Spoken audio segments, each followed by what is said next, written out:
O assédio sexual, além de ser uma falta de respeito com as mulheres, tem causado polêmica no mundo.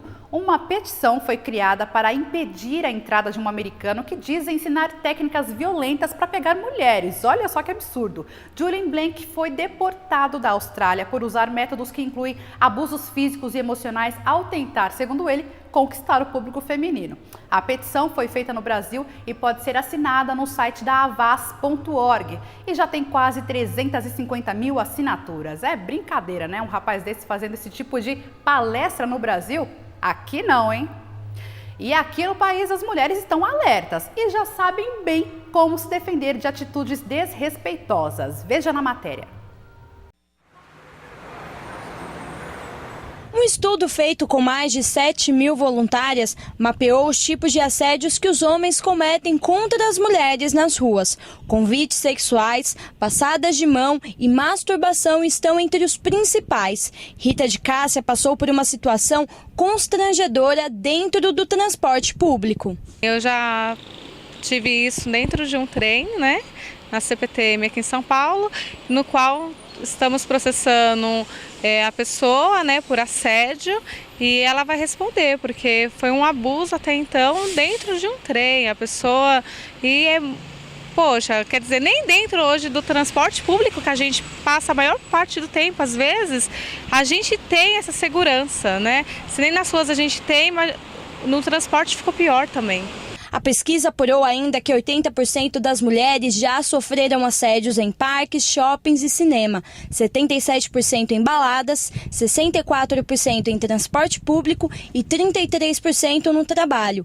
Ao contrário do que muitas pessoas acham, o homem que pratica o assédio muitas vezes é uma pessoa que nunca despertaria nenhum tipo de suspeita.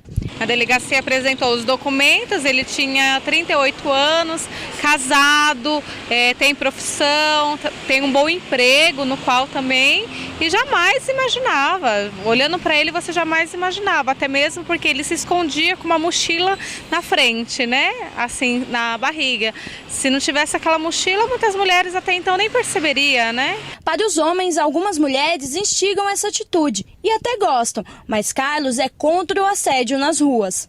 Aí eu acho já no caso, se a mulher, ela tem certas atitudes que favoreçam os homens a fazer esse tipo de comentário, então ela às vezes acaba até gostando, né? Mas não são todas, não generalizando, mas tem mulher que eu acredito que permite esse tipo de comentário. Eu particularmente eu respeito as mulheres, né? E acredito que se o homem faz isso, ele não se respeita e não respeita as mulheres em si, né? Andar em local público não significa que o corpo da mulher também seja público. Na pesquisa, do total das mulheres, 83% desaprovam as cantadas. Muitos pensam, né? Mas não é. Não é assim que funciona, não, mas para muitas cabecinhas é assim que eles pensam. Eu acho que falta, não que o corpo seja público, mas que eles não veem que tem alguém que merece o respeito e a consideração só porque eles não conhecem. Porque se fosse a filha, a esposa, a mãe de algum deles, eles não iam gostar. Eles não se colocam no lugar das outras, não colocam as pessoas queridas deles ali no momento. Apenas 27% das mulheres já responderam aos assédios nas ruas. O restante sentiu medo de se manifestar. No caso de Rita, ela se manifestou e levou o caso para a justiça. Ele a todo momento ele afirmava para os seguranças, para todo mundo, que eu estava louca.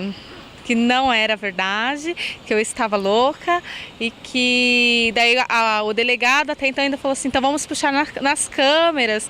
Ele, não, pode puxar que não tem nada. E puxou e realmente viu todo aquele vucu-vucu, os homens que estavam presentes na hora, tentando agredi-lo. Muitos homens agrediu ele na hora que puxou a mochila e viu ele ali, né?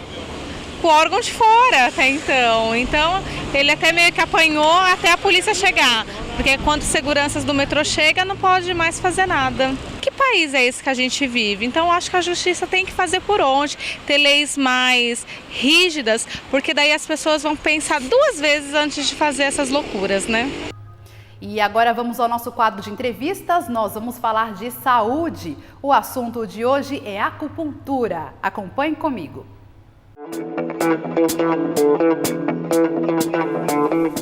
Na nossa entrevista de hoje, eu converso com a psicóloga e doutora em acupuntura, a doutora Lívia Matsushita, sobre os benefícios da acupuntura em psicologia. Esse é um tratamento não muito utilizado no Brasil, mas, segundo a doutora, ele é bastante eficaz. Doutora, seja bem-vinda à NGT. Obrigada, muito obrigada. Doutora, como que é feito esse tratamento? Na realidade, a gente junta duas ciências, né? Tanto a acupuntura como a psicologia. Então, o tratamento da acupuntura na psicologia, a gente tem muitos benefícios, né? Muitas coisas que você tem um resultado nos transtornos emocionais. Então, ela funciona muito bem porque você tem uma conjugação. Em medicina chinesa, a gente fala que não existe doença, existe um padrão de desarmonia, alguma coisa está bagunçada. Então, você só precisa, na realidade, harmonizar. Então, a vantagem é que a acupuntura, ou a medicina chinesa, né, ela vê o ser humano como um todo, e não um pedaço somente. Né? Como se vê especialistas em tais lugares, a acupuntura não. Você tem a visão do geral. Qualquer tratamento pode ser feito, pode ser curado com essa acupuntura? Pode, eu digo que só não tem tratamento para a morte, né? Mas de resto você pode tratar todos os transtornos, porque a ideia que as pessoas têm de acupuntura é que ela é só usada para uma dor na coluna, uma enxaqueca, obesidade, né?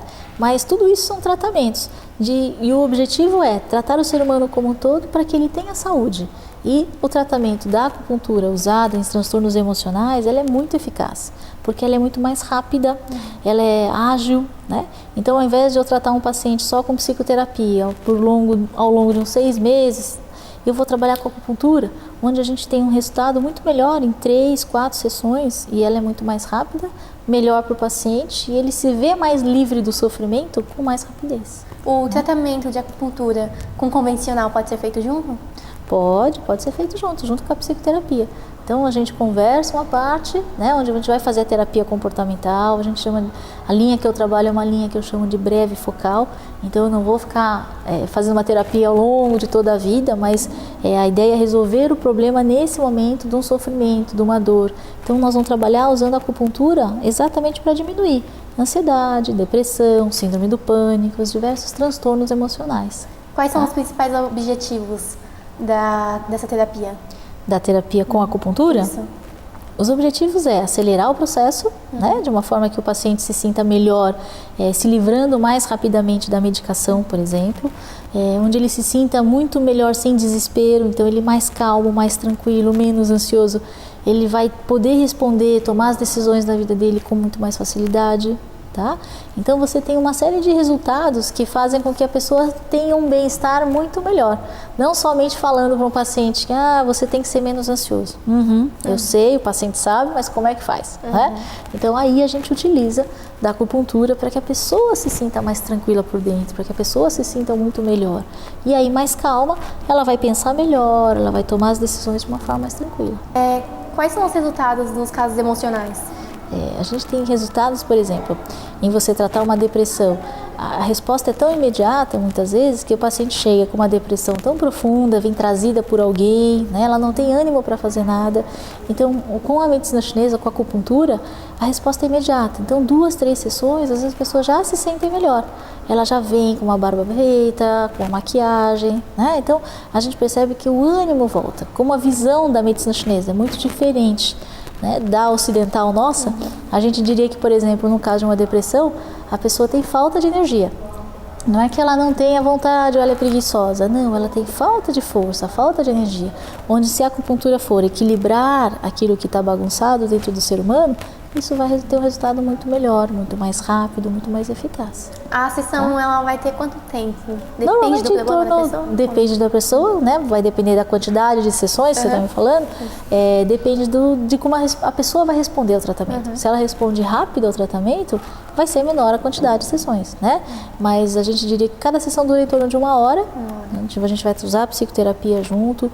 E a novidade é que é isso, né? Porque as pessoas normalmente entendem a acupuntura como, na realidade, tratar apenas uma dor física. Elas não imaginam que com a acupuntura a gente também pode tratar as doenças emocionais. Porque doenças emocionais eu digo que todo mundo tem. uma crise. Assim como a gente tem uma crise de rinite, uma crise de enxaqueca, você também vai ter uma crise emocional. Então, se eu puder tratar com acupuntura, é muito mais rápido, muito mais saudável, né? Você não tem a necessidade de tantos medicamentos, salvo casos mais graves em que há necessidade, mas a gente pode fazer esse tratamento de uma forma muito mais natural, muito mais leve, muito mais rápida. Mesmo que não tenha problema emocional, pode fazer esse tratamento? Pode, porque digamos que todo mundo tem as suas deficiências, os seus excessos, né? Eu posso fazer lá a acupuntura sem ter nenhuma necessidade? Como o diagnóstico em medicina chinesa é muito diferente, onde a gente vai olhar a língua, vai olhar pulso, né? O nosso diagnóstico vai ver o padrão de desarmonia que encontra seu corpo.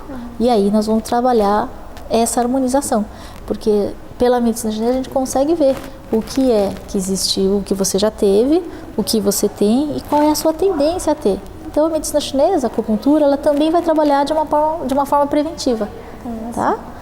Doutora, muito obrigada pela Imagina, participação. eu que agradeço. Se você tiver algum contato para deixar, por favor, pode falar. Claro, meu telefone do consultório em Cotia, né, é 4616-0468 e o site www.dralivia.com. Muito obrigada mais uma vez. Obrigada a vocês. E a nossa entrevista de hoje fica por aqui. Até mais.